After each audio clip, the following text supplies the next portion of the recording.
بسم الله الرحمن الرحيم. تبارك الذي بيده الملك وهو على كل شيء قدير، الذي خلق الموت والحياة ليبلوكم أيكم أحسن عملا وهو العزيز الغفور، الذي خلق 7 سماوات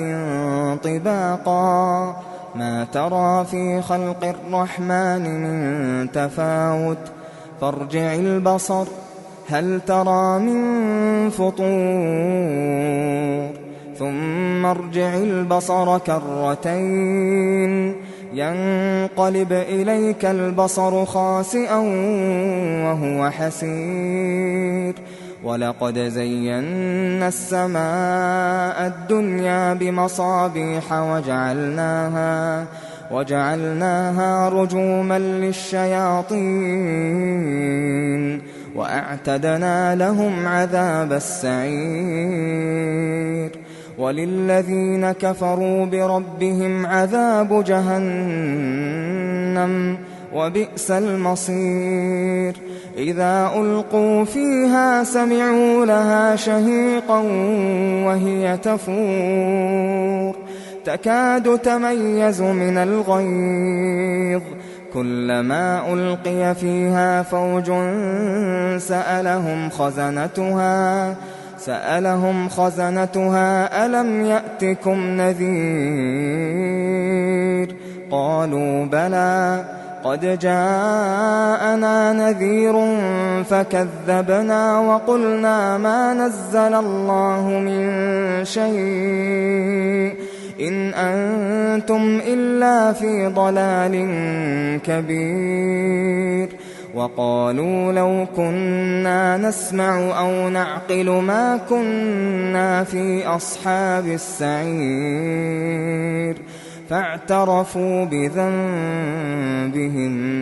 فسحقا لأصحاب السعير.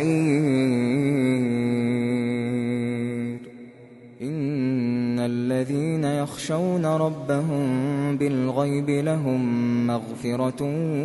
وأجر كبير، وأسروا قولكم أو اجهروا به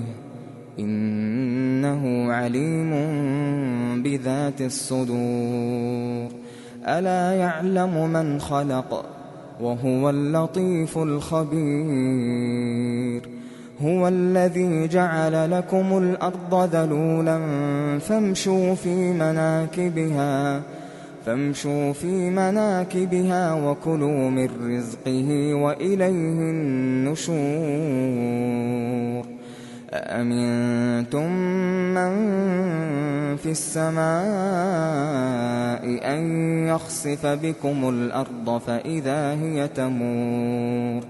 أم أمنتم من في السماء أن يرسل عليكم حاصبا فستعلمون كيف نذير، ولقد كذب الذين من قبلهم فكيف كان نكير، أولم يروا إلى الطير فوقهم صافات ويقبضن ما يمسكهن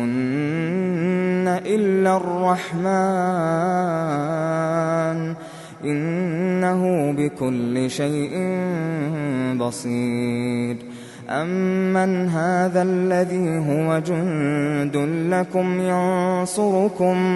ينصركم من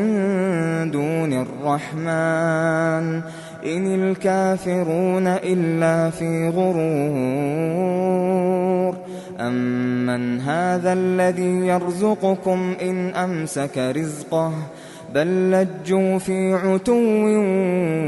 ونفور، أفمن يمشي مكبا على وجهه أهدى أمن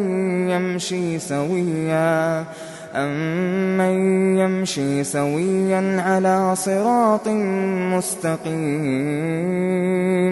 قل هو الذي أنشأكم وجعل لكم السمع والأبصار والأفئدة قليلا ما تشكرون قل هو الذي ذرأكم في الأرض وإليه تحشرون ويقولون متى هذا الوعد إن كنتم صادقين قل إنما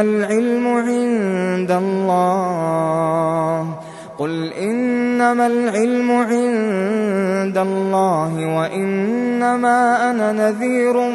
مبين فلما رأوه زلفة سيئت وجوه الذين كفروا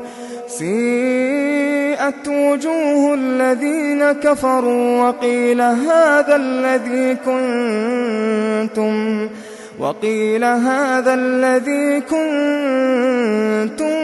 به تدعون قل أرأيتم إن أهلكني الله ومن معي أو رحمنا فمن يجير الكافرين من عذاب أليم قل هو الرحمن آمنا به وعليه توكلنا فستعلمون من هو في ضلال مبين قل أرأيتم إن أصبح ماؤكم غورا فمن يأتيكم بماء معين